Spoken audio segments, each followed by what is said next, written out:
How's it going, everybody? Today's word comes to us from the book of Isaiah, chapter 26, verse 3, where it says this: "You will keep in perfect peace those whose minds are steadfast because they trust in you."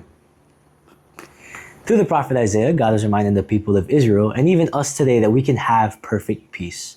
Not when everything is going good in life, but when we trust and focus our minds on the Lord. If you continue on reading, the next verse describes God as the rock eternal, which is metaphorical for his unfailing strength, giving us reason to put our hope and trust in him forever. Last week was the start of our church's annual summer internship, and the way that Pastor TJ phrased it was incredible. I loved it. Think about your life like a sailboat. The sails represent your circumstances. You're gonna go through times and seasons of abundant blessings, times of happiness, and times where it feels like life couldn't be going any better.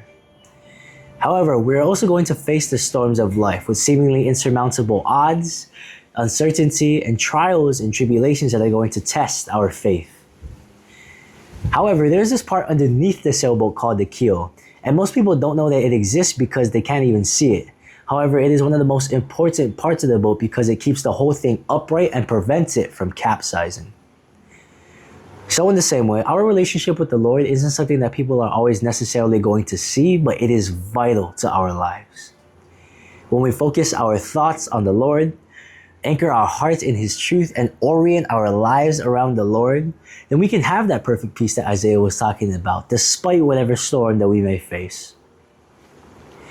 Whether you are in a season of happiness or whether it feels like you're struggling to get by each day, I want to challenge you guys throughout the rest of this week to make it a goal to intentionally fix your focus on the Lord. We live in a day and age where we have so many things fighting for our attention, whether that be through social media, our work-related or academic responsibilities, or even our own personal lives, that those things can try and take away from what is most important. However, what we focus on shapes the direction of our hearts. And when we choose to focus on God, we are reminded of his character, his love, faithfulness, and continual protection and guidance over us.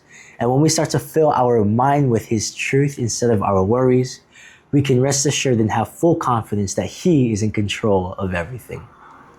I pray that you guys have an amazing rest of your day. Stay blessed. Live Pono. Ahuyo.